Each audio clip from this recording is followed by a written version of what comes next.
Picking fights with Trump could leave Canada in the dark.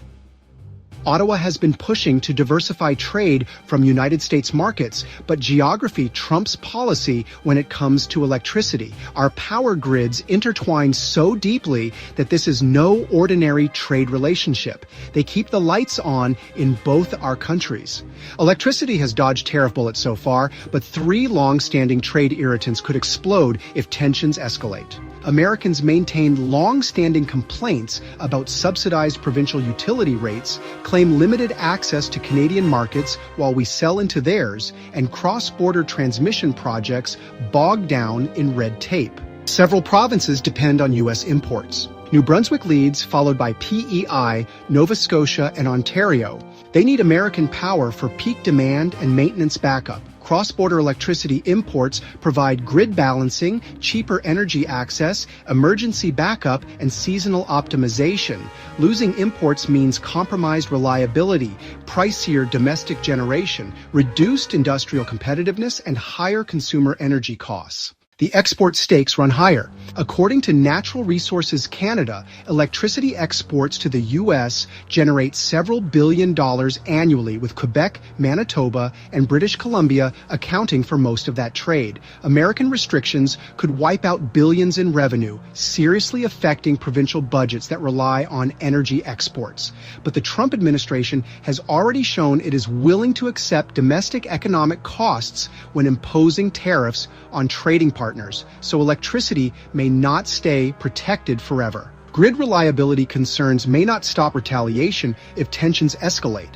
The current BC government should exercise double caution given its anti-American rhetoric. BC risks losing significant electricity trade if provincial politicians make intemperate remarks. Those risks are magnified by how Canada now generates much of its electricity. Canada's abundant hydroelectric resources create what are often described as low-emissions electricity advantages, but concentrating relationships around hydro also increases exposure when cross-border electricity trade becomes politically vulnerable. Over the past decade or so, Canadian policy has shifted from hydrocarbons for electricity generation, increasing reliance on weather-dependent sources. Hydro proves more predictable and secure than wind or solar, but still depends on weather and water levels. Quebec and BC have experienced droughts in the recent past that reduce hydroelectric output and limit exports, demonstrating how domestic conditions can affect cross-border electricity flows. We have decommissioned reliable fossil fuel power plants that can be turned on when needed, reducing flexibility while increasing weather dependence.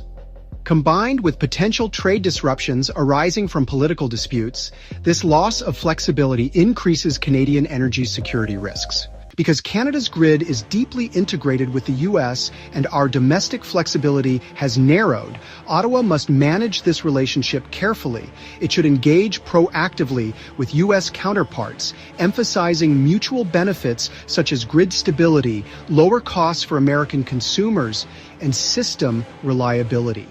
Work with provinces developing contingency plans for disruptions. Identify key vulnerabilities, map alternative sources, and invest in grid flexibility capable of handling sudden cross-border flow changes. We need more dependable natural gas and, yes, coal-generated electricity on our grids. More provinces should adopt nuclear power, especially more easily deployed small modular reactors. The path requires diplomatic finesse combined with practical planning. Canada should continue emphasizing the mutual benefits of electricity trade while preparing for potential disruptions. Shared power grids bring real reliability and economic benefits, but they also require careful diplomacy. When lights go out, nobody cares about positioning or diplomatic victories. They want power restored. Canadian policymakers must keep this reality front and center when dealing with our unpredictable neighbor. Smart policy means long-term thinking with short-term disruption preparation. We have excellent resources and geographic advantages, but we need leaders with political wisdom to protect them. We can start by recognizing that some relationships prove too important to risk over diplomatic point scoring. Please like, share, and subscribe if you appreciate this content.